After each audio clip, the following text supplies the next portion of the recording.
All super ডুপারের সবাইকে স্বাগত। মিষ্টি মেয়ে পূর্ণিমা। দিনে দিনে যেন আরো সুন্দর হয়েছে পূর্ণিমা, কিন্তু তারপরও কেন তার ক্যারিয়ারের এই অবস্থা? কেন তিনি নেই নতুন কোনো সিনেমায়? আজকে অল সুপার ডুপারে এমনটাই জানাবো আপনাদের। একটি অনুষ্ঠানের সাক্ষাৎকারে এসে পূর্ণিমা বলেছিল তিনি আসলে পলিটিক্সের শিকার। তার হাতে কখনোই এখন ভালো কোনো স্ক্রিপ্ট আসে না, যার কারণে তিনি সিনেমা করতেও পারছেন না।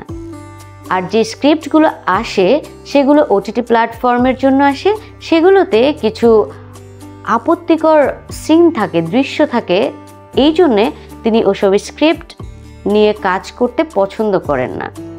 এবং তিনি ডিরেক্টরদের সরাসরি বলেন যে আমি আসলে এই ধরনের দৃশ্যে কাজ করতে পারবো না, সরি।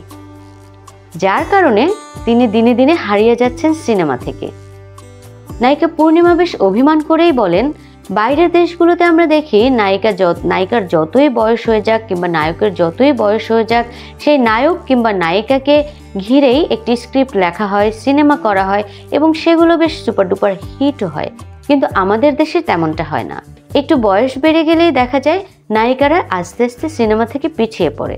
তার কারণ স্ক্রিপ্ট রাইটাররা কখনোই তাদেরকে নিয়ে আলাদা করে কিছু ভাবেন না।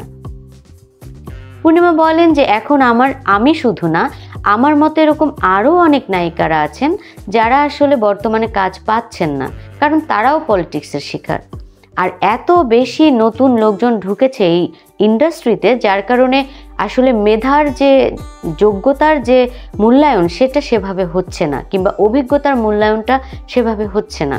সবসময় পলিটিক্স করে কেউ ঢুকছে, কেউ হিট হচ্ছে, কিন্তু যারা আসলে সত্যিকার অর্থে জানে তারা এখন সিনেমা করার সেভাবে সেই অর্থে সুযোগ পাচ্ছে না। আপনারা কি মনে করেন বন্ধুরা? নায়িকা পূর্ণিমা কি আসলেই পলিটিক্সের শিকার? আর এই পলিটিক্সের কারণে কি তিনি সিনেমা করতে পারছেন না, নাকি অন্য কোনো কারণ রয়েছে? আমাদের কমেন্ট বক্সে জানিয়ে দিন।